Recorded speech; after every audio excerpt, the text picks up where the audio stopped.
Halo Sobat PPATK, jumpa lagi di Jumatan, Jumpa PPATK Pekanan. Bersama saya, M. Natsir Konga. Sobat PPATK, sudah hadir bersama kita Mbak Rizkia Fitrasari. Halo Sobat PPATK. Beliau sudah 10 tahun ya, mendalami dan berkecimpung di analis. Nah ini Sobat PPATK, Mbak Rizkia, hari-hari seperti sekarang ya, menjelang Natal, Tahun Baru ya, termasuk juga Lebaran ya, Idul Fitri itu tren untuk suap ya, gratifikasi itu lebih meningkat dari hari biasanya. Karena memang secara psikologi, pendekatan hari-hari besar, orang ngasih parcel, tapi di dalamnya ada STNK mobil ya, ada sertifikat rumah, itu suka terjadi gitu ya, lebih sering gitu ya. Nah kita Sobat PPATK agar terhindar dari gratifikasi, tentu harus tahu ya modus-modus operandi ya, tipologi dari gratifikasi itu seperti apa. Nah Mbak Rizkia ini selain pengalamannya cukup panjang, sekolahnya juga masih terkait lah ya. S1-nya di Semarang ya Mbak, di Universitas Sultan Agung Semarang, Fakultas Ekonomi ya. S2-nya Magister of Science ya, di Accounting di Finance di UK, United Kingdom. Nah boleh nih Mbak Rizkia cerita nih ke Sobat PPATK, modus-modus dari gratifikasi itu seperti apa sih gitu? Siap, terima kasih Bang View. Mungkin berdasarkan pengalaman yang pernah saya tangani ya, kasus-kasus korupsi gitu. Memang sebagian besar kasus korupsi itu modusnya tuh penerimaan gratifikasi Bang View gitu. Dan modus yang paling sering sih emang masih berupa setoran tunai gitu. Karena, ya? Iya, karena setoran tunai itu kan susah untuk di tracing ya. Makanya orang masih nyaman untuk menerima gratifikasi dalam bentuk setoran tunai gitu. Terutamanya para pejabat ya? Iya. Ya artinya punya kekuasaan ya? Betul. Nah, itu besaran itu nilainya? Sangat besar, ratusan sampai miliaran tuh udah biasa Pak kita tangani. Udah banyak gitu ya? Iya. Biasanya itu apa tuh pejabatnya? Kepala daerah kah? Atau kepala dinas kah? Hampir sebagian besar modusnya seperti itu. PNS, eselon 3 pun mainnya seperti itu Pak. Iya, udah miliaran juga ya? Iya. Waduh, luar biasa. Itu di lingkungan Pemda atau kementerian tuh? Banyak kan? Hampir mirip sih Pak, kementerian juga ada, di daerah juga ada. Daerah juga banyak gitu daerah ya? Juga banyak gitu, udah pinter-pinter. Iya Sobat PPATK, kalau kita lihat kasus gubernur di Maluku kemarin tuh ya luar biasa juga tuh ya nilai gratifikasinya. Dan banyak uang itu dibuat jajan ya, macam-macam lah ya, dibelikan benda berharga, barang berharga, termasuk juga ya mohon maaf ya perempuan ya. Nah ini jamak terjadi ya, pelaku kejahatan menerima suap, uangnya untuk foya-foya barang konsumsi. Nah yang menarik dari banyak kasus itu seperti apa? Mungkin Mbak Rizkia bisa kasih 1-2 kasus lah gitu yang pernah ditangani gitu. Kasus di tiap daerah tuh punya ciri khas masing-masing gitu ya. Beda ya? Iya. Misalnya kayak saya cerita kasus di kota-kota besar seperti Jakarta gitu. Biasanya mereka itu udah selain tunai rupiah juga tunainya tuh dolar Singapura atau dolar US mainannya Pak. Terus kalau udah nerima uang tunai rupiah atau dolar, selain untuk pembelian aset seperti mobil mewah atau rumah, apartemen juga ya itu seperti diceritakan mengalir ke perempuan-perempuan cantik itu gitu Pak. Cantik dan muda ya? Cantik dan muda gitu. Nah si perempuan ini selain juga emang hormat nih ya, dipakai sama mereka juga sebenarnya sih dipakai untuk nomine aset-aset mereka gitu. Jadi dengan nominenya dibuat si perempuan ini kan seakan-akan si Pak pejabat ini nggak punya apa-apa nih, hartanya masih terlihat nggak banyak gitu. Nah, si perempuan ini selain juga digunakan oleh untuk nominis aset-aset atas aset-aset si pejabat-pejabat ini. Gitu. Untuk beli rumah misalnya, ya, beli kendaraan mewah gitu ya. Ya. Apa aja biasanya tuh? Biasa apartemen sih sekarang nih yang lagi musim, jadi dibeliin apartemen sama mobil gitu. Atas nama dia, tapi itu memang untuk dia atau memang dipakai nomine aja tuh? Dipakai nomine gitu. Selama masih dipakai, biasanya apartemen atau kendaraan memang beneran digunakan si perempuan ini, tapi sebenarnya kan BO-nya si Pak pejabat itu. Gitu. Oh iya. Jadi hampir banyak sekali ya, merata ya. Di pusat maupun di daerah tuh kerap dilihat begitu ya.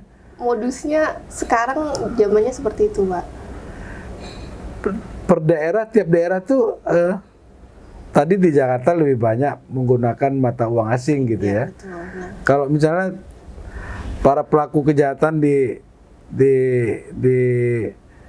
Indonesia Timur misalnya, itu gimana tuh modusnya? Ya, kalau Indonesia Timur ini tunainya tuh masif banget, hampir seluruh transaksi yang mereka pakai itu tunai.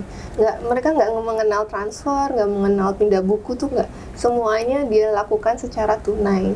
Tapi rupiah bukan mata uang asing? Iya, masih rupiah sih, sebagian besarnya masih rupiah kalau di sana. Gitu. Jadi uang asing tidak begitu banyak beredar ya? Iya, yang pernah saya tangani sih masih dalam bentuk rupiah ya, yang di daerah timur sana gitu. Itu tapi pecahan 10.000 nggak laku tuh ya?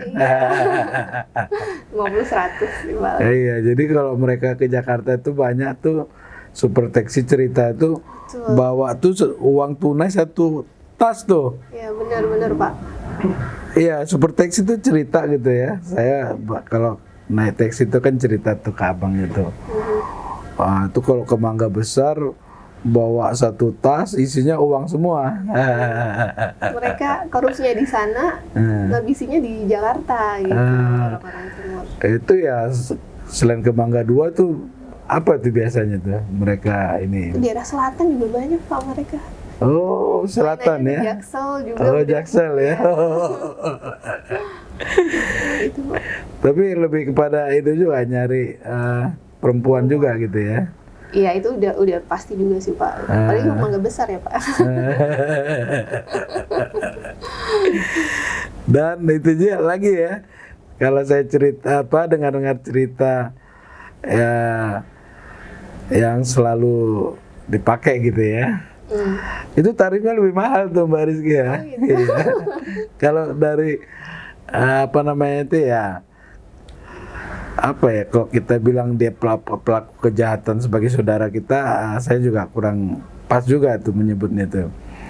Nah, jadi kalau itu kan lebih ini ya, kok harganya beda Mbak, saya bilang gitu kan ya iyalah kan dianya lebih besar gitu. Dan lain-lain gitu ya, yang dia cerita lebih spesifik gitu. Kemudian tuh gimana tuh apa namanya itu yang gratifikasi yang selalu ya dilakukan oleh pejabat tuh, dia itu mendapatkan proyek atau bagaimana sehingga dia dikasih izin atau apa, itu yang gimana kira-kira tuh Mbak Rizky tuh?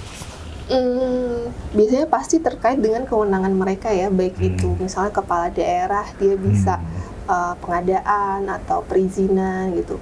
Kalau mungkin pejabat yang di kementerian itu ya terkait kewenangan masing-masing ya gitu. Izin tambang misalnya ya? Iya seperti itu gitu. Kalau apa? Tapi kalau proyek juga gede ya di daerah tuh ya? Ya kalau daerah seringnya pengadaan proyek, izin. Iya, kalau proyek kan ya ada juga yang ratusan miliar kan? Iya Pak. Ratusan puluhan miliar kan banyak gitu ya. Kalau dari waktu sekolah dulu ada nggak belajar tentang tipologi gratifikasi yang menarik gitu Mbak Rizky? Kalau zaman sekolah karena di Inggris ya, jadi ternyata tipe kriminalitas di Inggris sama Indonesia tuh beda Pak. Kalau di Inggris tuh mereka lebih banyak kejahatan misalnya terkait korporasi, kemudian saham seperti itu. Jadi memang beda aja gitu tipenya gitu. Lebih ini ya, lebih complicated, lebih canggih gitu ya. Iya benar. Kalau kita sederhana ya. Mas sebenarnya masih Iya. sederhana. Iya. Ada kekuasaan, dikasih izin, dia dapat feedback gitu ya. Betul. Ada proyek, dia penguasa penentu pemberi, dia mendapatkan feedback. Yang gitu-gitu sangat sederhana dan lebih mudah gitu mengungkapkannya ya. Enggak juga sih, Pak. Enggak juga sih. Tetap Cerita dong pengalaman gimana mengungkap sebuah kasus gratifikasi penyuapan gitu. Lika-liku suka dukanya Mbak Rizkia. iya. Apa ya?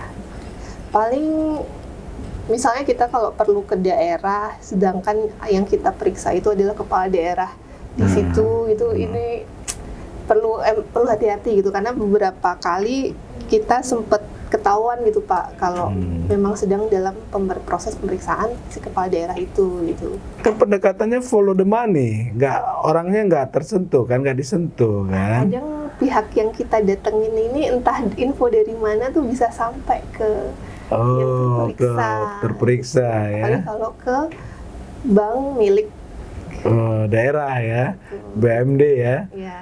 Itu cepat sampai ya. Betul. Jadi saya teringat juga tuh pengalaman Menteri Pertanian tuh. Kata kuncinya kalau kita mau dapat informasi atau mau lagi apa, jangan menggunakan sopir ataupun ajudan. Artinya jangan ikut. Karena itu langsung tahu yang lain-lain gitu. Iya, benar. Nah, jadi Mbak Rizkia udah tahu juga trik-triknya itu ya untuk menghindari ataupun pengalaman-pengalaman di lapangan tuh cukup ini ya, banyak gitu ya. Nah kemudian apa lagi nih yang menarik pengalaman Mbak Rizkia nih? Pengalaman yang menarik.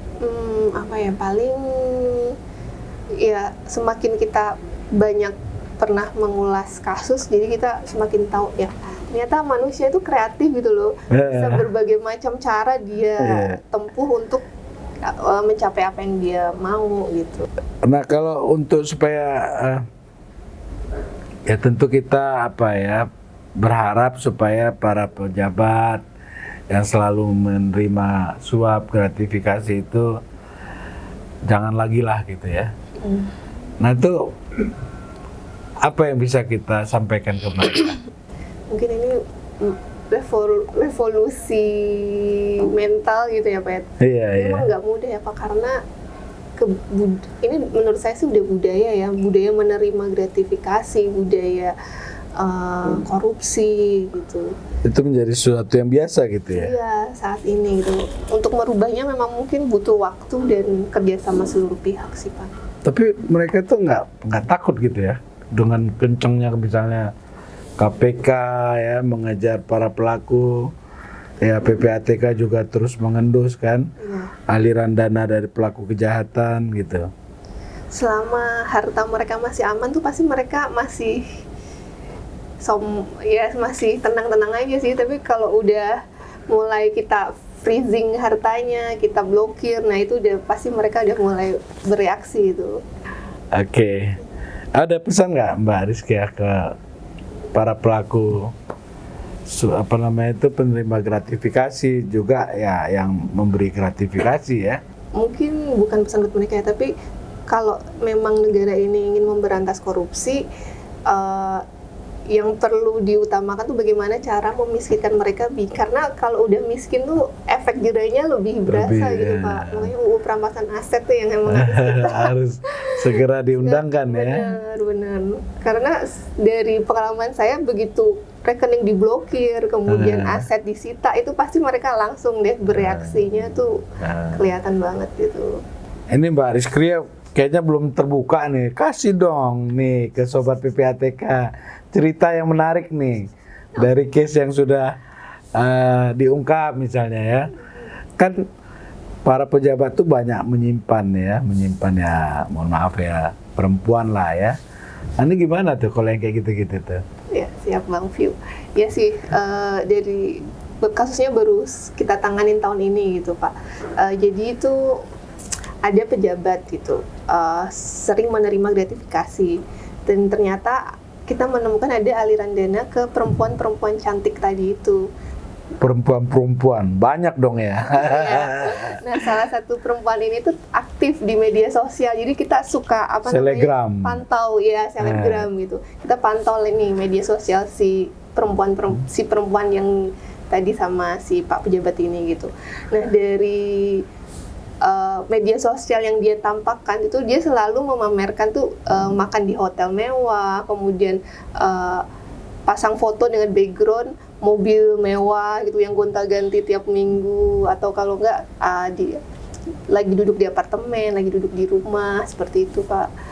Dan ya karena kasus itu saya jadi berpikir ya sebenarnya selebgram ini ya kita tahu lah di belakang dia siapa gitu. Jadi flexing yang dia lakukan nggak semata-mata karena dia beneran jadi selebgram, Penghasilannya jadi selebgram ya. Gitu. Tapi ada di belakangnya siapa yang mendanai atau tadi ya menggunakan dia sebagai nomine ya. Betul. Untuk beli rumah, apartemen, mobil mewah gitu ya. Iya, seperti itu. Jadi itu aset-aset atas nama dia itu biasanya dia yang miliki atau si pejabat itu? Ada yang atas nama si perempuan ini, tapi kan BO-nya si pejabat, ada juga beneficial owner-nya pun si pejabat. Tapi ada juga yang memang si perempuan ini cuma pakai aja gitu. Oh, bukan hak milik Bukan ya, hak cuma milik, dipakai ya. Cuma buat dipamerin di media sosial. Oke. Itu banyak dong ya selebgram gitu ya. Karena kasus ini saya jadi banyak tahu lah gitu ya. Kayaknya nih nggak mungkin deh ini gitu. Ini pasti ada orang di belakangnya. Gitu ya. Tuh makanya tuh, kaum perempuan tuh jangan dikira selebgram itu semata uang hasil dia ya. Tapi itu bisa jadi uang gratifikasi ya, dia dipakai nomine. Mbak Rizkia, apa nih pesan buat Sobat PPATK agar terhindar dari gratifikasi ya, wabil khusus ya pada hari-hari besar keagamaan gitu yang trennya kita lihat biasanya selalu meningkat gitu. Ya mungkin buat Sobat PPATK selama khususnya hari Natal dan Tahun Baru gitu, kalau menerima hadiah ataupun parcel dari orang-orang ya harus berhati-hati, dan kalau memang merasa itu dianggap gratifikasi segera dilaporkan saja gitu ke KPK ya, atau ke unit pengelola gratifikasi di masing-masing instansi juga ada. Oh, sudah ada ya. Oh gitu. Jangan lupa ya Sobat PPATK, laporkan setiap gratifikasi yang diterima. Jumpa lagi di Jumatan, Jumpa PPATK Pekanan. Kalau bersih, kenapa harus risih?